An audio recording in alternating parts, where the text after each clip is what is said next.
It's Monday, which means it's time to switch to a new set of exercises. Let's get into it.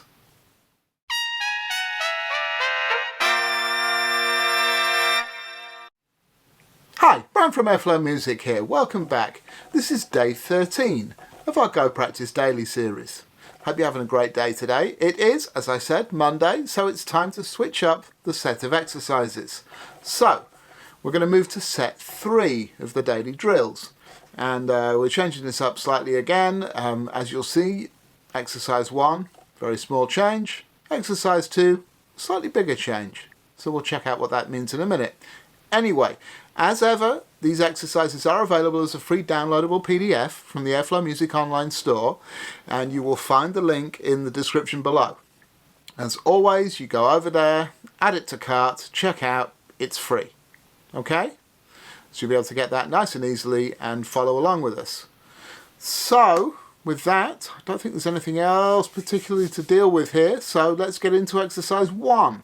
So, here on screen right now is the new version of exercise 1. We're changing it up slightly, so it's actually closer to the set 1 exercise now, except rather than half steps, we're dealing in whole steps. So as you can see, the way this is working as we get into it is we're gradually expanding the intervals that we're playing.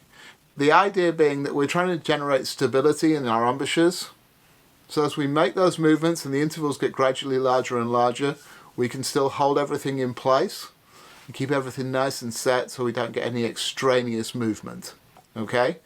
That's the idea of this whole thing. I know that a lot of you have been playing along with me, and I know you're feeling the benefits of doing these exercises up to now. So even though it goes slow, hang with it. We're getting someplace. Okay? Anyway, so other than that, what we're dealing with is exactly the same. We have the option of playing this long setting or not, although if you're building up to it, I would suggest continuing. And if you do play long setting exercises occasionally, try and play this one long setting, even though it's a pretty long setting. Okay, that's certainly what I'm doing. So the rules remain the same. We're playing this at 60 beats a minute. We are trying to play in time. So I'm tapping my foot and subdividing the beat to make sure I land accurately in time. And on the rest bar, I'm trying to breathe in time. Out for 2 beats, in for 2 beats, and because I'm playing long setting, that breath is through my nose. Okay?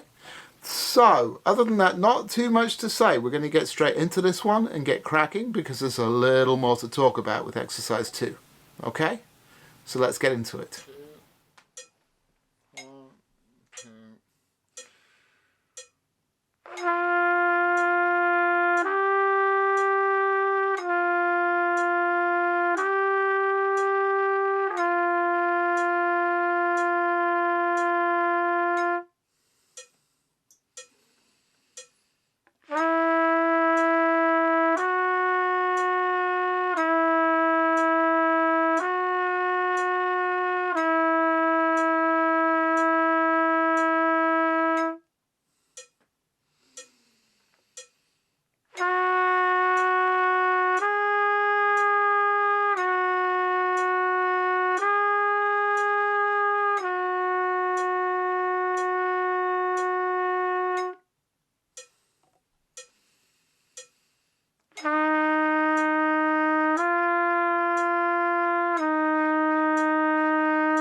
Okay, so there's set 3, exercise 1 for the first time. And it's interesting to start off with something like this when one of the variables changes and we're just dealing with a slightly bigger interval. It's quite noticeable to me from the get-go that that's a little bit bigger. But this is why we need to smooth these things out and find the easiest way to transition from one note to the next and work on the tuning. Quick note on one thing I forgot to mention ahead of that You may notice when I get towards the last couple lines where the notes are getting into the high register around the top of the staff, that I'm starting with regular fingering and going to false fingerings for some of those notes, because I'm trying to work on really getting a smooth slur without the mechanical moving parts right there. This is really a prelude, if you like, to beginning to work on some flexibilities, so-called lip trills or something like that, just to start to smooth these things away a little bit so we can get them moving. And that's something that we're going to continue with exercise 2. So you'll see where we're going with this. But that's what I'm doing there. That was intentional, and it's actually marked on the PDF, as you'll see. Okay? So anyway, let's move ahead into exercise 2. Now, exercise 2 is changing things up a little bit. We're doing the same thing. We're sticking now with the 3 bars of moving notes, 1 bar hold pattern that we started in set 2. But now we're changing the rhythm. So we're going from 8th notes or quavers to 8th note or quaver triplets. And to accommodate this, we're slowing the tempo back down. So we're back down to 80 beats a minute. Now I know some of you were pleased that we'd started to go faster because you were trying to deal with controlling your breath to get through that longer pattern. So we're back there now. So we can practice this because this is important. 4 measures at 80 beats a minute is not an especially long phrase.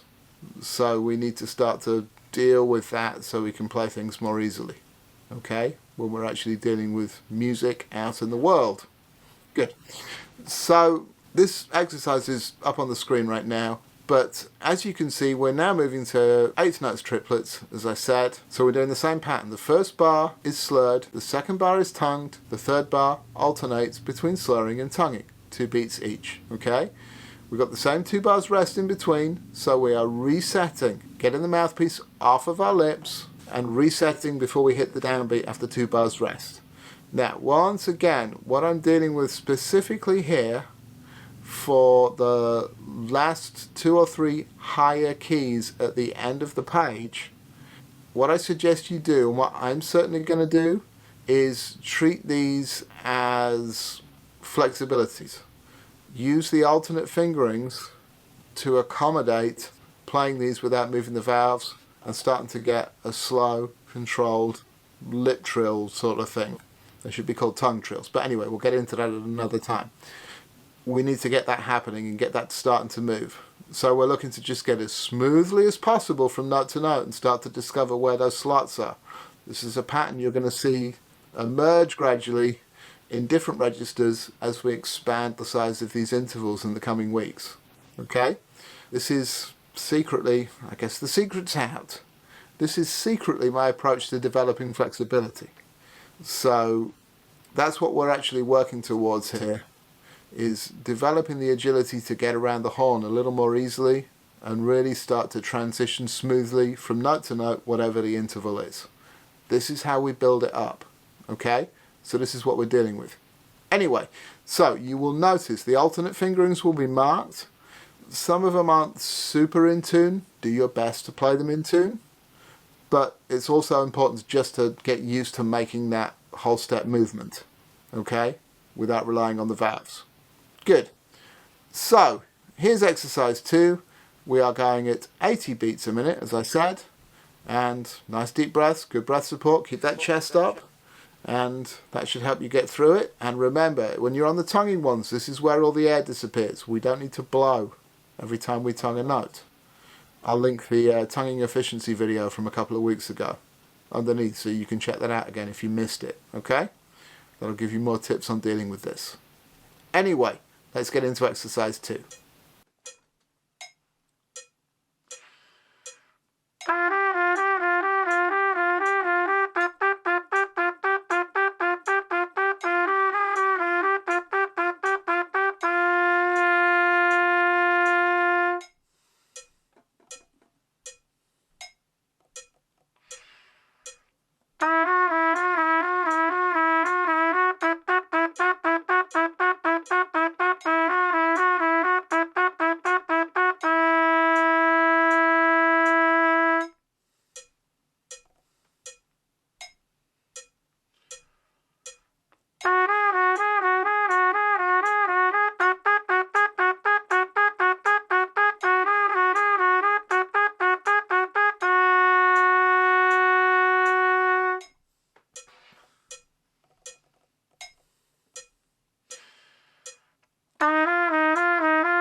Okay, so there's exercise 2.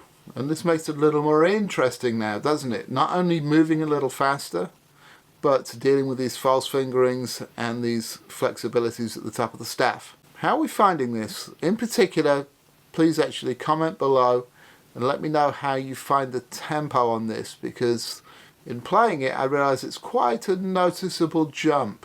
It's quite a bit faster than we've been dealing with, so particularly for the tonguing.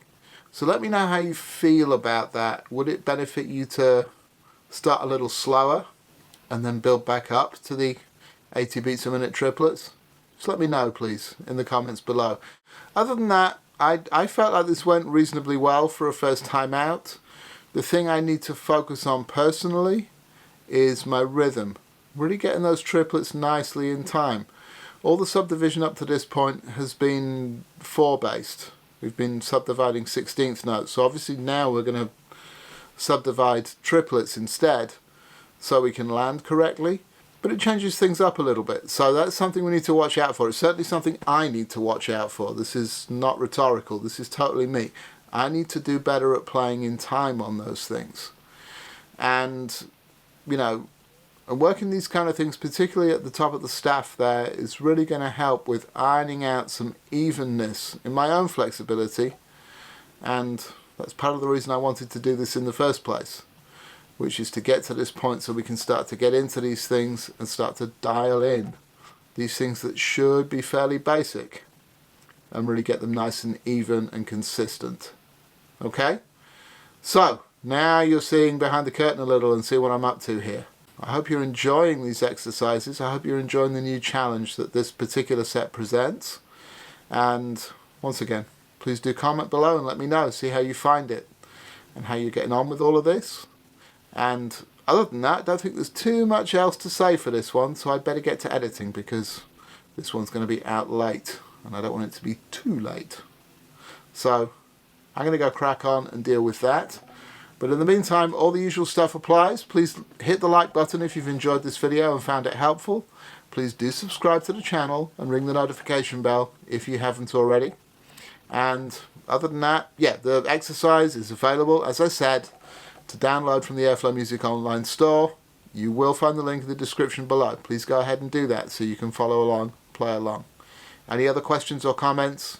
You know how to reach me in the comments. One of my jobs today will also be to catch up on comments that I may not have gotten to yet while I was busy over the weekend. Okay? So we will get all these things caught up very soon. And in between that, you know what I'll be doing? I'm going to go practice.